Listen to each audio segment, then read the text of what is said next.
Senator Booker. Thank you, Mr. Chairman. Thank you, Secretary Chao, for coming before us.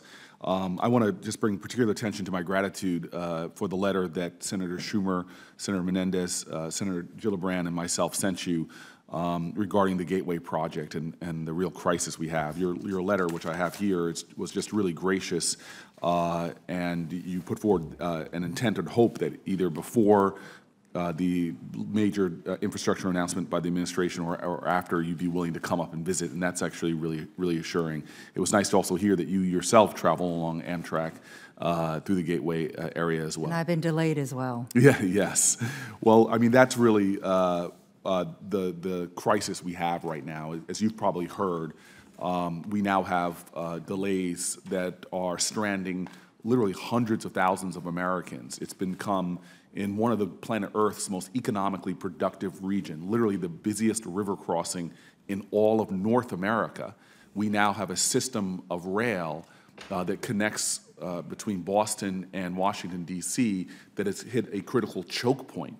And it's so bad now that it is costing our region millions and millions of dollars in productivity every week in what's happening now. And the outrage of people, I literally have people from the state of New Jersey talking about moving back into New York, just 12 miles away, because of the unreliability of service. People calling my office, writing my office about lost time with family, not able to take the children to school.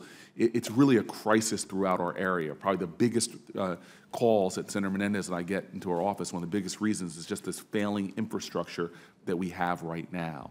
And it's outrageous, and this is really what our president's remarks have said as well, that in the 1960s, you can move along the same rail half an hour quicker between Boston and Washington, D.C., because that's how much more efficient this rail line was back then. And so with commuters facing delays that are unconscionable, with crews desperately trying to fix this without causing even more delays, we have what I consider we're teetering on the edge of a traffic Armageddon in the Northeast region. And if we don't begin work on these new tunnels soon, what that is going to mean is that we're going to have to take one of these over 100-year tunnels, and that's a tour I hope to take with you, where I actually went into the tunnels in a glass car and was astonished you could see the physical damage done by Hurricane Sandy still. And if we have to pull one of those tunnels out of service, that will literally cause a traffic Armageddon in the region. And one of America's, I think it's like the jugular vein of all the arteries we have in America, the most economically productive region, that would cause a nightmare like we couldn't believe. That's the level of urgency that we have before us.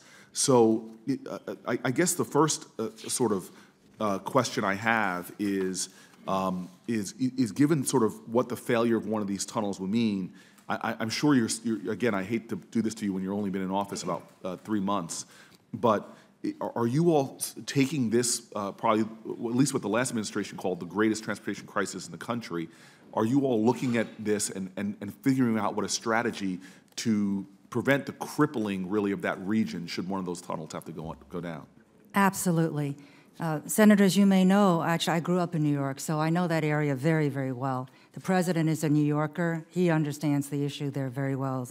We have kept a very close eye on this, and FTA safety inspectors have been down at Gateway in that whole tunnel area, and we just recently sent someone there again to make sure that our oversight of safety responsibilities is totally focused on the tunnel there. That's not to say that it's unsafe. Let me also bring to your attention, I want to work with you on this, the governance structure. Yes. Because the governance structure is quite complicated. Yes. As you all know, the Department of Transportation has one seat in a quasi-governmental,